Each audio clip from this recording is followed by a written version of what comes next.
নমস্কার।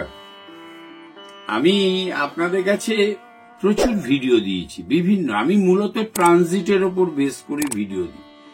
আমি দেখবেন যারা অ্যাস্ট্রোলজার, যারা জ্যোতিষ জানে, তারা ইউটিউবে তাদের ভিডিও রেগুলার পাবেন। আর যারা জ্যোতিষ থেকে করে টোরে খায়, এরকম শ্রেণীরও কিছু জ্যোতিষী আছে, তাদের আপনি কিন্তু পাবেন না জ্যোতিষ ইউটিউবে নানান ভাবে কথা বলতে পারবেন। আমি আজকে আপনাদের কাছে না, দীর্ঘদিন আমি এই জ্যোতিষ পেশাতে দীর্ঘদিনের আমার অভিজ্ঞতা আছে। আমি অভিজ্ঞতা এবং তথ্য, পুঁথিগত বিদ্যা অ্যামালগামেশন করে আমি আমার প্রেডিকশন গুলো আপনাদের কাছে জানাই। তো আজকে আমি বলবো যে 13ই জুলাই শনি বকরি হবে। জুলাই মাসটা কিন্তু শনি বকরি হচ্ছে, সেসব ঠিক আছে, কিন্তু জুলাই মাস আমাদের কাছে অনেক ফলদায়ক মাস। জুলাই মাস, কারণ জুলাই মাসে আমরা পরপর তিনখানা শনি, রবি, বুধ, এদের আমরা এই জুলাই মাসে আমরা ট্রানজিট পাবো। এই ট্রানজিটে বহু লোক বহু ভালো ফল দেবে। শুক্রে ট্রানজিট পাবো। তো শনি বকরি হচ্ছে, কিন্তু তার নক্ষত্র চেঞ্জ হচ্ছে না। নক্ষত্র কিন্তু উত্তর ভাদ্রপদই থাকছে। আর একটা জিনিস লক্ষ্য করতে হবে যে আমরা 7ই জুলাই থেকে বুধ বক্রিস্থ হচ্ছে এবং 8ই জুলাই শুক্র রোহিণী নক্ষত্রে প্রবেশ করবে। মিথুন রাশিতে শুক্র প্রবেশ করবে 26 জুলাই। 8ই জুলাই রবি কর্কট রাশিতে প্রবেশ করবে। বুধাদিত্য যোগ তৈরি হবে। শুক্র মিথুন রাশিতে প্রবেশ করবে মৃগশিরা নক্ষত্রকে সাথে নিয়ে। মৃগশিরা নক্ষত্র শুক্র পাবে 28 জুলাই। 28 জুলাই শুক্র মৃগশিরা নক্ষত্র পাবে। 26 জুলাই শুক্র গিয়ে প্রবেশ করছে মিথুনের ঘরে।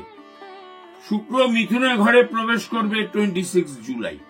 মিথুনের ঘরেও কিন্তু মৃগশিরা নক্ষত্রটি আছে। এটা তো আমি স্ট্যাটিস্টিক্স দিলাম যে কোন ঘরে কোন গ্রহ বক্রি হচ্ছে, কোন ঘরে কোন গ্রহের কি প্রভাব থাকছে, কোন নক্ষত্রে রয়েছে। এই জুলাই মাস আমাদের কাছে খুব গুরুত্বপূর্ণ মাস। একটা হচ্ছে সব থেকে বড় গুরুত্ব দুটো: শনি 13ই জুলাই বকরি হওয়া, 26শে জুলাই শুক্র মিথুন রাশিতে মৃগশিরা নক্ষত্রে প্রবেশ করা, 7ই জুলাই বুধ বকরি হবে, 8ই জুলাই কর্কট রাশিতে প্রবেশ করবে রবি। 8ই জুলাই যখন প্রবেশ করবে রবি, সেই সময় কর্কটের ঘরে বুধাদিত্য যোগ হবে। তো আমরা কি পেতে পারি, এটা হচ্ছিল সব থেকে বড় প্রশ্ন। এই ট্রানজিট আমাদের কি দিতে পারে? দেখুন, যাদের 10th হাউস শনি মিনের ঘর উত্তর ভাদ্রপদে রয়েছে এবং যাদের 10th হাউস মিনের ঘর, যাদের 4th হাউস মিনের ঘর, যাদের 9th হাউস 5th হাউস মিনের ঘর, তারা উপকৃত হবে। উপকৃত হবেই, হতেই হবে। মিথুন রাশির সবাই বলছে অবস্থা খারাপ হবে, কিন্তু আমি বলছি মিথুন রাশির অবস্থানগত প্রভাব ভালো হবে। মিথুন রাশির অবস্থানগত প্রভাব ভালো হবে। এই বক্রিস্থ অবস্থায় 13ই জুলাই থেকে মিথুন রাশির অবস্থানগত প্রভাব ভালো হবে। যাদের মেষ রাশি, মেষ লগ্ন, যাদের মিথুন রাশি, মিথুন লগ্ন, তাদের বিদ্যাভাব ভালো হবে। 26 জুলাই শুক্রের নক্ষত্রের পরিবর্তন এবং 8 বুধের নক্ষত্রের পরিবর্তন, কর্কট রাশিতে রবির গমন, মিথুন রাশি, মিথুন লগ্নে 2nd হাউস ধনস্থানে রবি অবস্থান করবে, বুধ অবস্থান করবে, ধনপতি বুধ ধনস্থানেই থাকবে, বুধের নক্ষত্র নিয়ে থাকবে।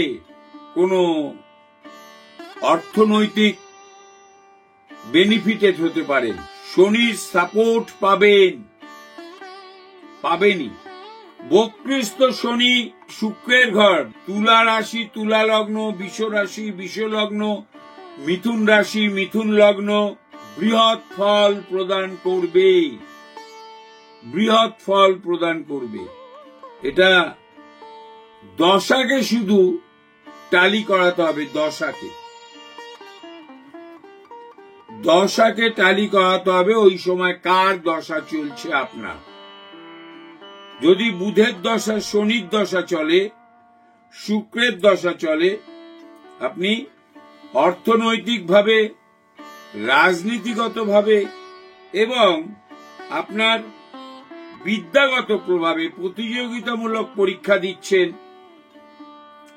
এন্ট্রান্স দিচ্ছেন কোথাও, আপনি সাকসেস হবেন, আপনার সাকসেস তৈরি হবে। বুধের অজস্র বেনিফিট পাবেন, বৈবাহিক যোগ স্থাপন হবে। যোগাযোগ বুধ রবি যখনই এক হচ্ছে তখনই তুলা, বৃষ, ধনু ভালো রেজাল্ট পাবে, বৈবাহিক জীবন সুন্দর হবে, বৈবাহিক যোগ স্থাপন হবে, বিদেশ গমনের জন্য যোগাযোগ তৈরি হবে। এগুলো হবেই। আমার চেম্বারে কল যাচ্ছে, আমি কোথায় কোথায় বসি। আমার আর্যভট্ট ফাউন্ডেশনেরও ভর্তি চলছে। আমার স্কুল 19 বছরের স্কুল, আমার 40 বছরের অভিজ্ঞতা। আমি গড়িয়াহাট, হালতু আর শ্যামবাজারে বসি এবং মাসে একটা কি দুটো রবিবার আমি শান্তিনিকেতনে। সবাই ভালো থাকবেন। নমস্কার।